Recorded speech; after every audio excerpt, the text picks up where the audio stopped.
We're about to ship out another one of our Q beta prototypes with the silicon graphite power cells. This particular one is going out pre-assembled. I don't do that very often, but on occasion I will. And on this particular occasion, this was sort of a custom build, so I wanted to make sure everything worked really great. So I've got a little setup. I'm going to show you what this, just one of the things that this thing can do. It's pretty interesting.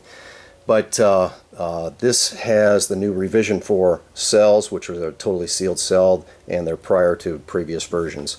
It also has some new circuitry on it that does something really, really incredible. You'll see. You're going to love this, so stick around and take a look at this. But these 12 cells, every 2 of them are connected in series, and that pair will go and charge individual ultra caps. Internally, they go on the board and they connect on the board. So each one of these 6 ultra caps is charged up by its own individual cell pair. So it charges up faster. It does a really good job, and that's what it's all connected. Everything's hardware connected. It's all wired together. This is all one unit. You lift it, it's all just one piece.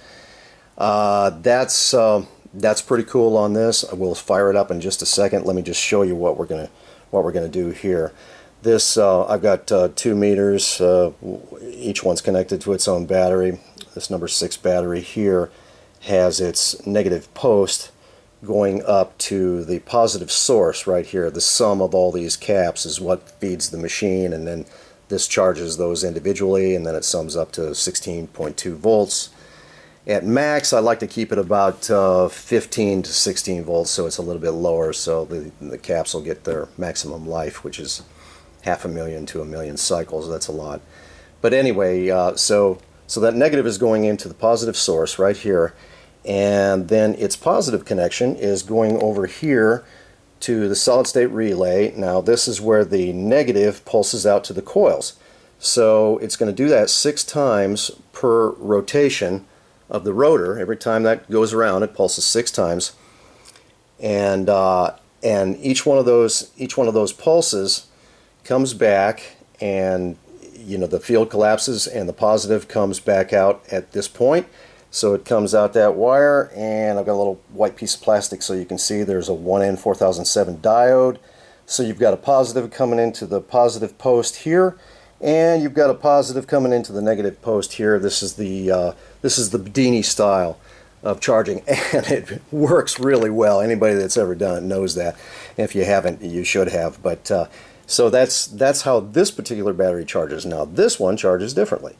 There's a bridge rectifier here. The green wires that you see in here are the AC coming off the generator, and then you've got your positive and negative coming off of that, and so you've got a common inductance that's going to charge this, plus you've also got another wire coming into that, so you get some of that spike from the collapsing fields of these every pulse as well. So you're going to get a little inductive spike on both of these, but this one's driven totally or charged totally on that, and this one's mostly inductance. 2 different ways, and simultaneously too. So that's just one little cool test, and it's something that actually works. You don't have to use these. These are motorcycle size AGM batteries, but it's small and it's easy to show. So I'm going to show you with that. But the buyer of this particular machine is this is shipping overseas, and probably a good 70-75% of all our machines and silicon graphite panels have been going out of the country.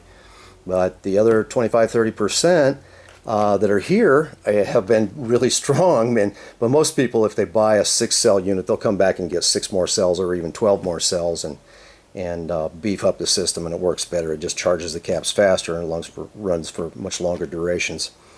And then it recharges the caps. I mean, you may charge batteries up for a few hours, and then you can shut it off. This is a self-starting machine. People say, well, why don't you make them self-starting? Well, it's easy to make them self-starting. I just didn't want to add a lot of extra wiring and electronics, but I'll show you. We'll turn it on just a second, and you'll get to see what this does.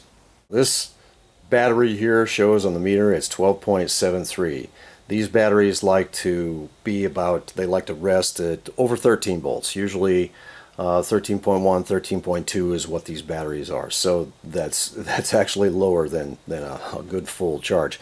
This one's a little higher. It's 12.92 on this battery. You can see on the meter there.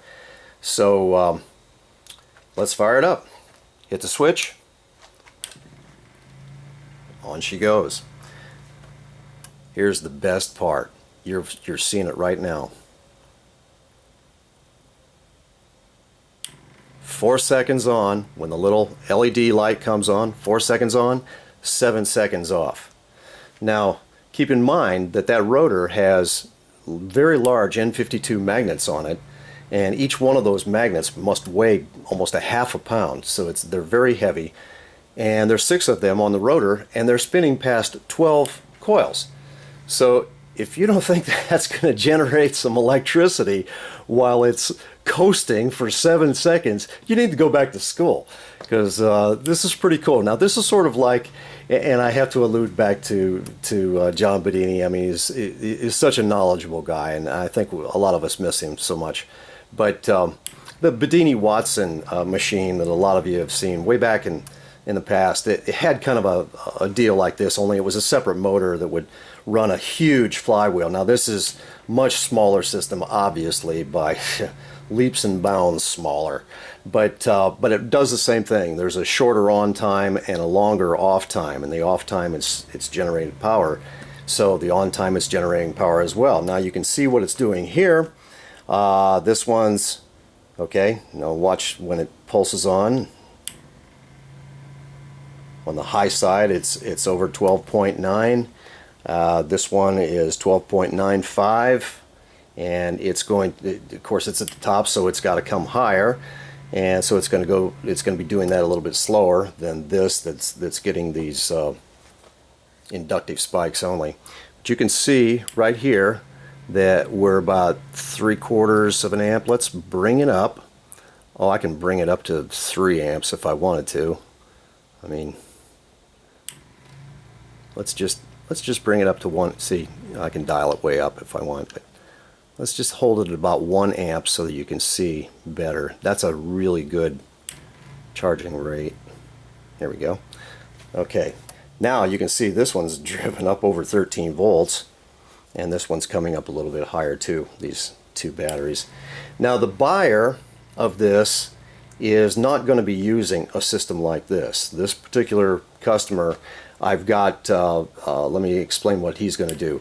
I've got a little bank of supercaps here. They're each 5.5 volts, and the sum total is only 1 farad. Of those, they're 16.5 volts in total at 1 farad. And what they do is they balance out that output that's coming through the inductance that's going to go into, instead of directly into battery, he's going to be putting that into an MPPT charge controller, which I think is a really cool idea.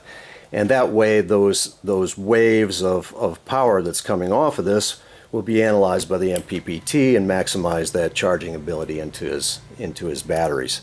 So that's what this particular machine is going to do. I thought I'd show you some of this before we ship it off, because here it is, and it's got this new circuitry in it, and it's got the better cells, and it's got this awesome freaking timer, and you're actually off almost twice as much as you are on. Almost 4-to-7 ratio. That's in seconds. Now this will go up to 99 seconds on both your on times and your off times, and all the way down to 1 second. So you could have it 1 second on, 1 second off, or you could have it 99 seconds on and 99 seconds off.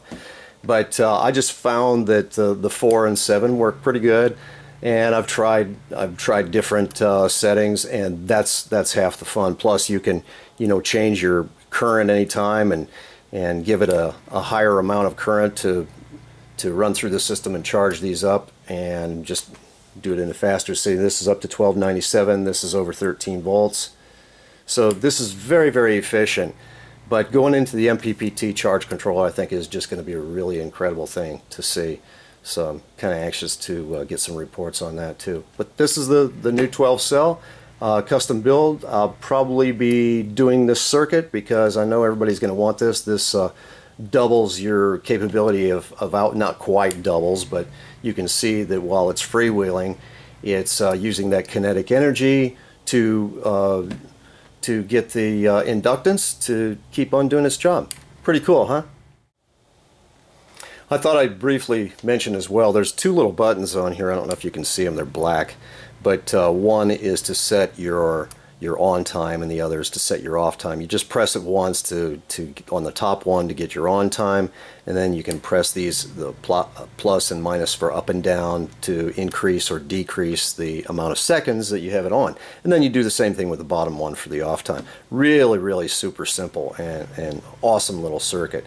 But this is going to work really good with the MPPT because you don't have to monitor batteries. And I mean, look, this is already a 13.11, 13.12, and comes up higher.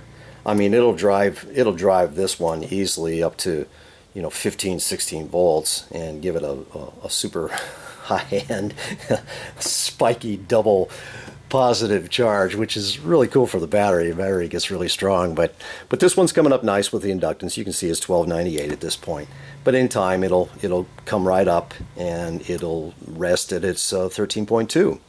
So, but with the MPPT, it just monitors all that for you. It's just automatic. You don't have to worry about it. And then when you're done, if you want to let this thing rest, if it's not outputting as much as it should, because it'll drain this down to a certain point, just turn the switch off, let this sit for an hour or so, charge the bank back up, and then fire it back up. It's all automatic. Just hit the switch, and it's good to go.